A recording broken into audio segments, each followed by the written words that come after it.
Assalamualaikum warahmatullahi wabarakatuh.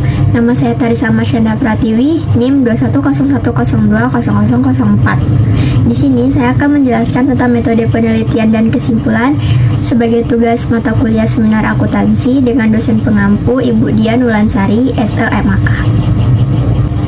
Baiklah, langsung saja pada pembahasannya. Di sini ada metode penelitian. Metode penelitian pada dasarnya merupakan cara ilmiah untuk mendapatkan data yang benar atau valid dengan tujuan dan kegunaan tertentu. Maksud dari cara ilmiah adalah bahwa kegiatan penelitian bersandar pada ciri-ciri keilmuan, yakni rasional, sistematis, dan empiris. Rasional berarti kegiatan penelitian yang dilakukan masuk akal, sehingga dapat dijangkau oleh penalaran manusia.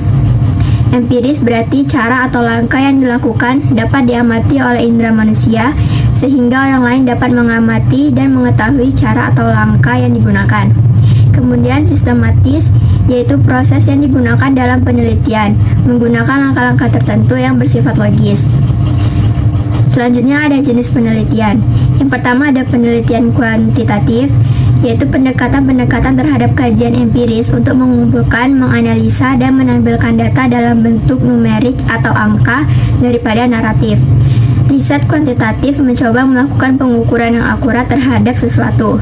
Contohnya, penelitian untuk mengetahui perbedaan efektivitas model pembelajaran konvensional dalam meningkatkan prestasi belajar matematika siswa MTS Negeri 1 Lubuk Linggau. Yang kedua yaitu penelitian kualitatif, bertujuan untuk memberikan penjelasan mengenai suatu fenomena serta menemukan atau mengonstruksi suatu teori terkait suatu fenomena. Contohnya, penelitian mengenai kemampuan siswa kelas 9 MTS Negeri 1 Lubuk Linggau dalam memahami dan mengaplikasikan konsep geometri. Selanjutnya ada desain penelitian. Desain penelitian adalah rangkaian prosedur dan metode yang dipakai untuk menganalisis dan menghimpun data untuk menentukan variabel yang akan menjadi topik penelitian. Secara garis besar, ada dua macam tipe desain, yaitu desain non-eksperimental dan desain eksperimental. Faktor-faktor yang membedakan kedua desain ini ialah pada desain pertama tidak terjadi manipulasi variabel bebas, sedangkan pada desain yang kedua terdapat adanya manipulasi variabel bebas. Tujuan utama penggunaan desain yang pertama ialah bersifat eksplorasi dan deskriptif, sedangkan desain kedua bersifat eksplanatori atau sebab akibat. Jika dilihat dari sisi tingkat pemahaman permasalahan yang diteliti, maka desain non-eksperimental menghasilkan tingkat pemahaman persoalan yang dikaji pada tataran permukaan sedang, sedangkan desain eksperimental dapat menghasilkan tingkat pemahaman yang lebih mendalam. Selanjutnya yaitu kerangka berpikir. Kerangka pemikiran adalah dasar pemikiran dari penelitian yang disusun dari dasar fakta-fakta, observasi, dan kajian kepustakaan. Itulah sebabnya, saat menulis dan membuat penelitian, seseorang harus menyiapkan kerangka penelitian. Kerangka pemikiran membantu peneliti menemukan teori, konsep-konsep, hingga dalil yang nantinya akan dijadikan dasar penelitian. Dalam kerangka pemikiran terdapat variabel-variabel yang menjelaskan permasalahan yang sedang diteliti, sehingga berguna untuk menjawab permasalahan yang sedang dibahas. Selanjutnya ada macam-macam kerangka berpikir. Yang pertama ada kerangka teoritis, penjelasan mengenai teori yang akan digunakan dan dijadikan landasan dan asumsi-asumsi teoritis untuk menjelaskan fenomena yang diteliti.